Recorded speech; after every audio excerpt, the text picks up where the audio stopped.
Assalamualaikum warahmatullahi wabarakatuh. Saya akan menjelaskan apa yang sedang terjadi di kawasan Ancol. Yang terjadi ini berbeda dengan reklamasi yang alhamdulillah sudah kita hentikan dan menjadi janji kita pada masa kampanye itu. Jakarta ini terancam banjir. Salah satu sebabnya karena ada waduk, sungai yang mengalami pendangkalan atau sedimentasi. Ada 13 sungai. Kalau di total panjangnya lebih dari 400 km, ada lebih dari 30 waduk, dan secara alami mengalami sedimentasi. Karena itulah kemudian waduk, sungai itu dikeruk terus-menerus, dan lumpur hasil kerukan itu dikemanakan? Lumpur itu kemudian ditaruh di kawasan Ancol.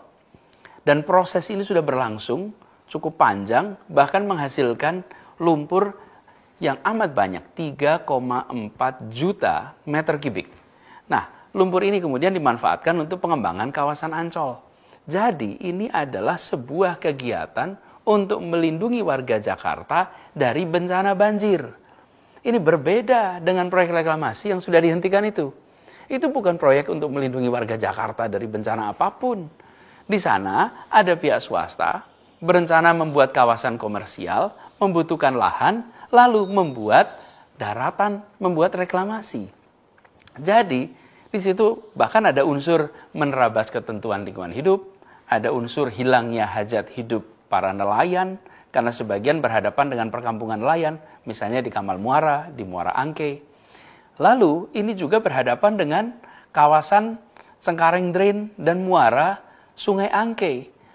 Efeknya mengganggu aliran sungai ke laut lepas.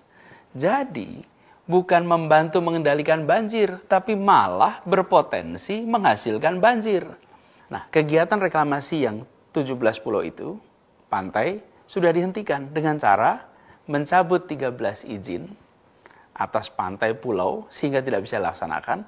Lalu 4 yang sudah terlanjur jadi harus mengikuti semua ketentuan hukum dan juga ikut memberikan manfaat bagi masyarakat. Itu janji kita dan alhamdulillah itu sudah dilaksanakan. Jadi alhamdulillah itu sudah tuntas. Jadi kembali kepada soal Ancol ini. Lumpur hasil pengerukan sungai dan waduk itu memang menambah lahan bagi Ancol. Dan penambahan lahan itu istilah teknisnya adalah reklamasi. Tapi beda sebabnya, beda maksudnya, beda caranya, beda pemanfaatannya dengan kegiatan yang selama ini kita tentang reklamasi 17 pulau itu. Dan ini bukan bagian dari kegiatan reklamasi 17 pulau itu.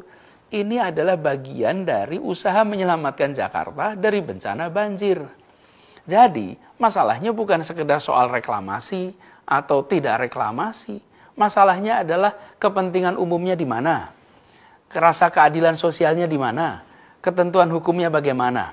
Nah, yang 17 pulau itu tidak sejalan dengan kepentingan umum, kemudian ada permasalahan dengan hukum, ada mengganggu rasa keadilan. Sementara yang di Ancol ini adalah proyek pemerintah untuk melindungi warga Jakarta dari banjir, lalu dilakukan pengerukan sungai, waduk, yang kemudian menghasilkan lumpur. Di situ kemudian muncul yang biasa disebut tanah timbul karena penimbunan lumpur di sana.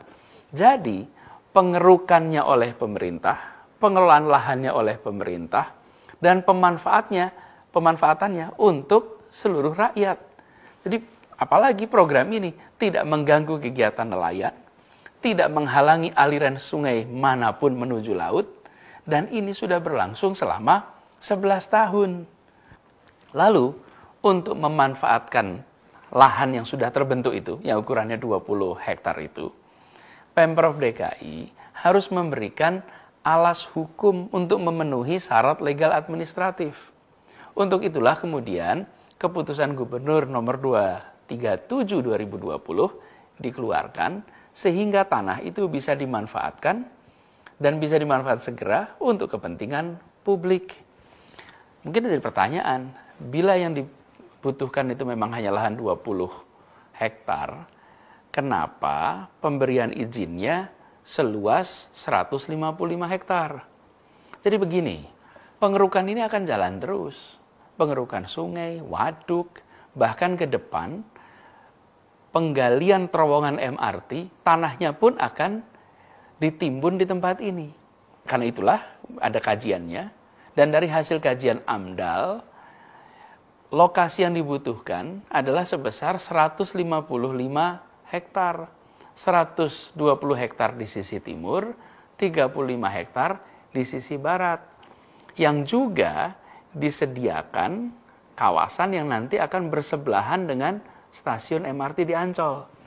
Jadi, apa yang dikerjakan oleh Pemprov DKI Jakarta, kemudian BUMD milik Pemprov DKI Jakarta, dalam hal ini adalah pembangunan Jaya Ancol, adalah untuk melindungi warga Jakarta dari bahaya banjir, dan kegiatan ini, perluasan ini bukan dipakai untuk kepentingan eksklusif, sekedar komersial, tapi justru manfaat dari lumpur hasil kerukan itu jadi lahan yang dipakai sebanyak-banyaknya untuk manfaat masyarakat di Jakarta. Jangan lupa like and subscribe.